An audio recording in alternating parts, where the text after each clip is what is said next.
So guys, in today's video I got for you my personal favorites top list of those perfumes that I can't stop wearing this fall season.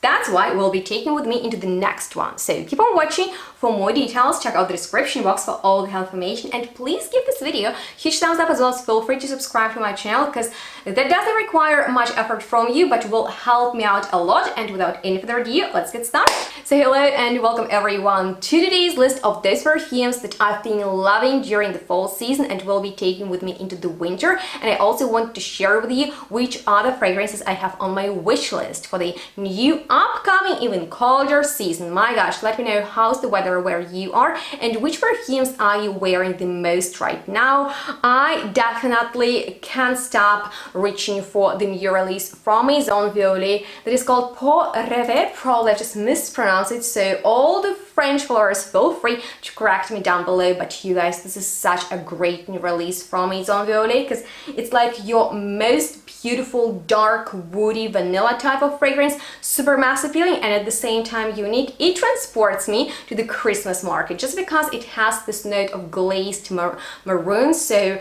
you know, delicious but very yummy textural and different. There is a note of hazelnut with mate, with cacao, so great texture. It is sweet but atmospheric, and what's great about it is that it smells so nice inside because it's cozy. I love to wear it when friends are coming over, when I'm on the couch, you know, just wrapped in my blanket. It's just such a cozy and warm fragrance, but at the same time it is bold enough to be worn outside, and I just feel different notes shine through this fragrance whether worn inside or outside. So on the fresh air it smells woodier, it smells a little bit more mysterious, and I will be wearing it non-stop once all the Christmas market joy begins. It's just one of the most beautiful and not typical gourmands for, I would say, darker time of the year, and I've just featured it in the top list of my most favorite night out appropriate perfumes because it has this beautiful dark sillage. But you know, it sounds kind scary because of all those dark descriptions, but it's not. It's super nice, super wearable. Reminds me just a little bit of Margiela's By the Fireplace, just because of, you know, that kind of cracking woods mixed with vanilla tones. If you like that, you'll probably enjoy this, and you can get it with my discount from their website, which I highly recommend you to do. And we are moving on to the next perfume, which is actually another vanilla fragrance but very different from the previous one, which is called Hypnotic Vanilla. But I'm wearing it right now because it is just simply too much for me. When it is warmer outside, it needs to be cold for me to pull off such a bold powdery vanilla that is actually very caramelized, and you need to think about kind of like warmed up vanilla bean and this caramel that is starting to harden because it's getting colder. Okay, so it is almost like chewy caramel with vanilla pot.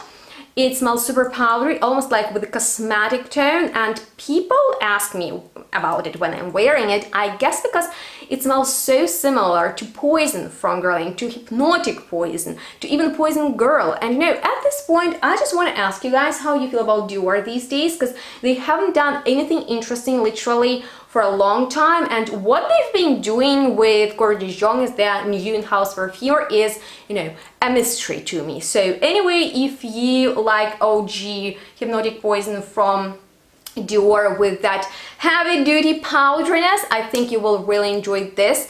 I like to layer it with other fragrances just to give them this extra powdery layer, and it smells great when it's cold outside. Otherwise it is a little bit too much. But yeah, I've just started wearing it, and I'm super excited to continue having fun with it in the winter as well, because I feel like such powdery and heavy, deep, very cosmetic fragrances can be a little bit too dull and heavy, but when it's cold, it's a whole different story. So with that being said, now let me tell you about my OG favorite, Lipstick Fever from Juliette Hazegan, that you guys, by the way, can get from So Avant-Garde. This is just such a great place for those who love niche and maybe even indie fragrances. I have a discount that you can use to save a little bit, and I always pull out this perfume when it's getting chillier outside, just because I feel in the summer the notes are not, you know, it needs to be chilly so I can smell this type of berry lipstick that we have in here, because raspberry mixed with violet and iris, it is definitely giving that berry lipstick vibe, but it's actually a fruit chili because there's also patchouli in there. It's not like your heavy, you know, typical, maybe even hipster patchouli that you might think when you hear about this note. No, it's fruit chili, it's kind of playful, but not over the top. It's rather intimate, it's not even that strong. I like to wear it for myself, for the, you know, on the everyday basis. It's a lovely fragrance because it's just not too much. It's just very pleasant, but I figure out that best time to wear it is definitely when it's getting colder. It shouldn't be like freezing cold, but it can be like super hot outside, otherwise it is flat. But have you noticed that during certain weather conditions, perfumes perform very differently? Let me know. And I will tell you about the next fragrance. Rouge Smoking from BDK is another OG favorite of mine. My gosh, love it for sniff right here. It's another kind of vanilla fragrance, but with a fruity touch of dark, juicy cherry.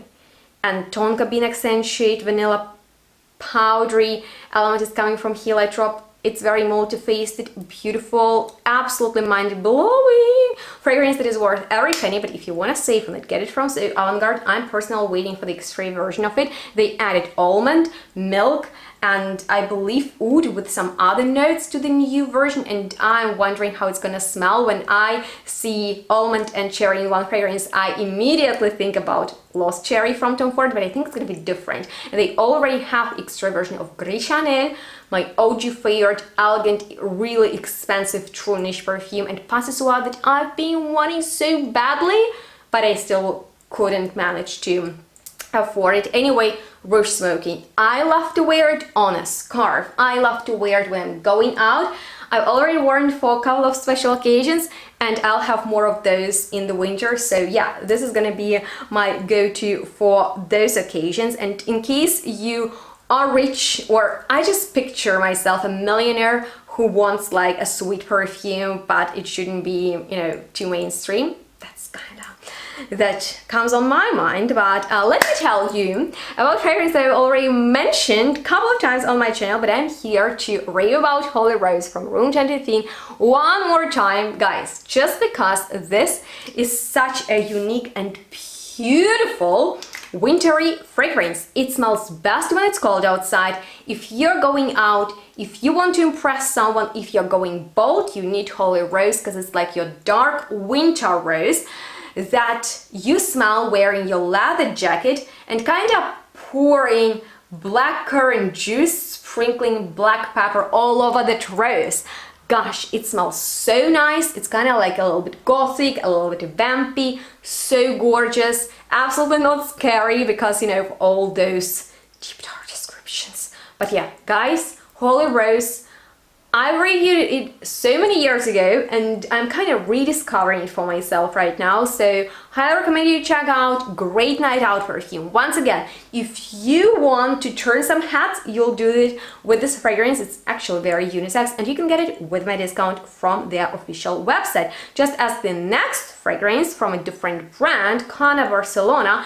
And I won't lie, this is not necessarily my most worn perfume, but since for me, the best time to wear it is a late fall, beginning of winter, when it's still not -degree, but it's getting colder and colder. Revolution smells so nice during that time because it's quite a saffron and leather-based perfume, but it has ozonic notes in the opening, and that's for it smells so nice on the crisp, fresh air.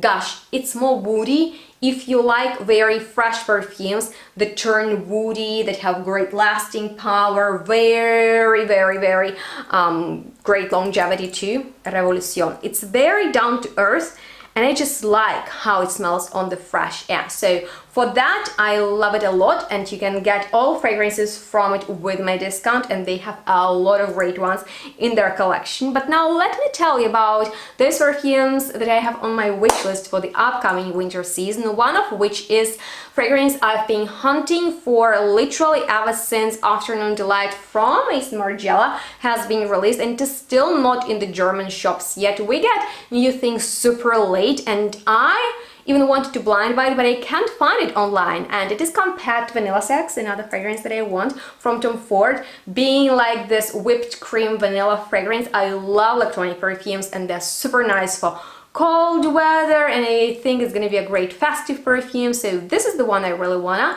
get. Next is actually interesting because you might remember I've gone through this chocolate obsession recently, and I've been particularly looking for a chocolate-based fragrance from an Arabic brand, which was quite difficult to find, but I've shared with you my thoughts on Mocha, right? In case you missed those videos, I will leave a few helpful links down below in the description box, so really check it out for all the additional info. But this brand, French Avenue, has just released Cacao Morado, and aside cacao and dates notes that excite me the most about this perfume, it features a whole ton of other stuff, and I'm actually a little bit overwhelmed. And I'm kind of over chocolate, but then I'm thinking like, should I get it? But there are so many other new Arabic fragrances that I wanted to, but I just thought, it happens to me so often that I'm going through an obsession, I'm looking for something, I can't find anything that satisfies me, and once I'm over that, like, please, you can choose. And I'm like, no thanks, I'm over it, it's too late. Train's gone. Anyway, you guys, finally, fragrance that I've smelled, already shared with you my opinions on, and it's funny that it's a new flanker of Olivia Bell, one of my most hated perfumes that I tell people to keep their hands off, because it's like the most suffocating, overwhelming, intense, and just like blah fragrance. I love the new like C version because it smells of very glamorous, very posh, very bougie lipstick with raspberry, with violet, even with some boozy notes. I'm there for it. I just couldn't get it last month, but I'm ordering it very soon with all the sales coming up. I hope I will get a great deal on it, and I really wanna smell like it during the November month. Just, like on a everyday basis for work. I think it's gonna be great. There are definitely way more new and just other fragrances I've been wanting to get on my wish list. Think about new Arabian Musk from Montel. I'm like, dang, I still haven't gotten a hole in a roll. There's so many other new ones, and they're launching new and new stuff. So yeah, I just don't know where should I start, but you let me know, please, which new fragrances you want to test, which perfumes you've been loving this fall season, and maybe you'll take with you into the winter. If you have any questions left, then I'm here to answer them, and if you enjoyed watching this video, I would highly appreciate if you could give it a huge thumbs up and subscribe to my channel, follow me on my social media, shop perfumes with my discounts, and please stay tuned, smell good, let me know which video you want to see next, and we'll see each other in the next one really soon. Bye guys.